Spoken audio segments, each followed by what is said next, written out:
Alright, Treetop Flyer just did a video on the Lead Safety Primer 3.0, and I mentioned in a comment that I had made a video about updating the old one, the 2.0. Actually, I think it works for any of them.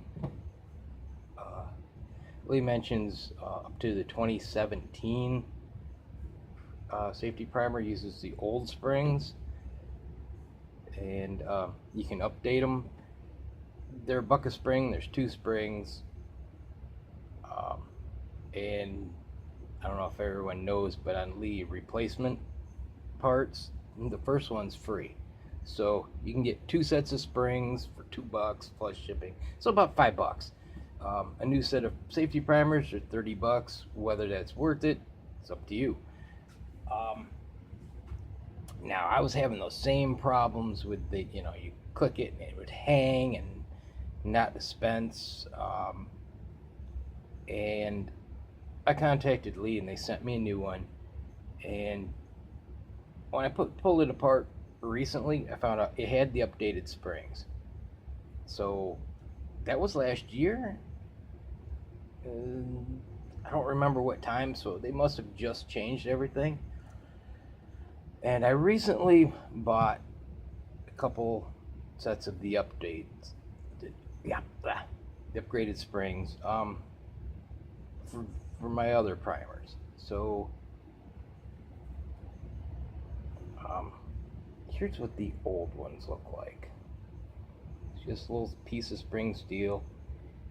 This is a plunger, and this was the return spring. This one's kind of weak.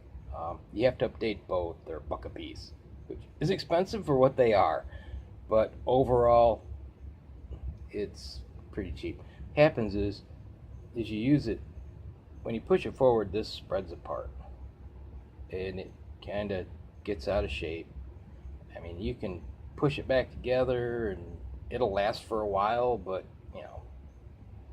diminishing returns as it weakens. Now the new ones, oh come on, that they're both more robust. The old one and the new one, I mean, you can see the difference there. And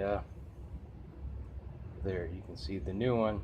Well, in addition to the turns, is definitely more robust. This upgrade solved the dispensing issues. So basically, you don't actually have to remove this arm. All you have to do is remove this screw. I've already updated this one, so you'll see. After that, well, this cover plate comes off, and there's the return spring. Oh, come on. Now the long arm of the spring goes in this hole here. You can see that's the part that pushes, and there's a little square walled off hole. That's where the short leg goes, and it's just held in place like that. Now that just pivots back, and your plunger spring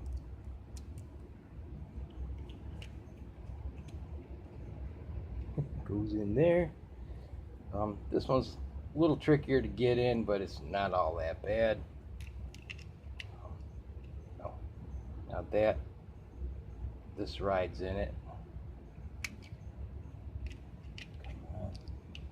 Trying to look through the viewfinder. Down, flip it over, put the spring, there's a screw back in. Now remember, this screw is just going into plastic, just like that one, so careful, just snug, don't strip it out.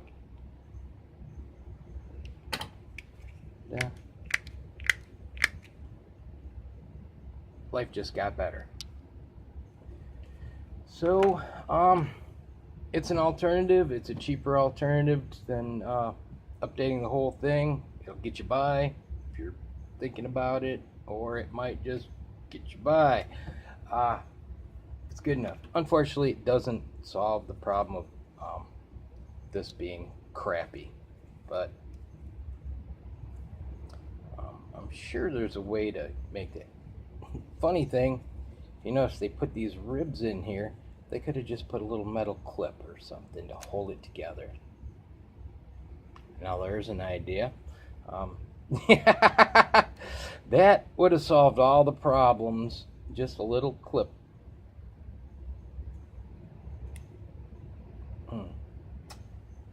Yeah.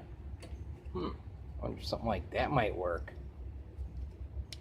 Unfortunately, it's kind of in the way, but you know, something along those lines. Might have to try that. Brainstorm. Oh, God, I hope it doesn't electrocute me.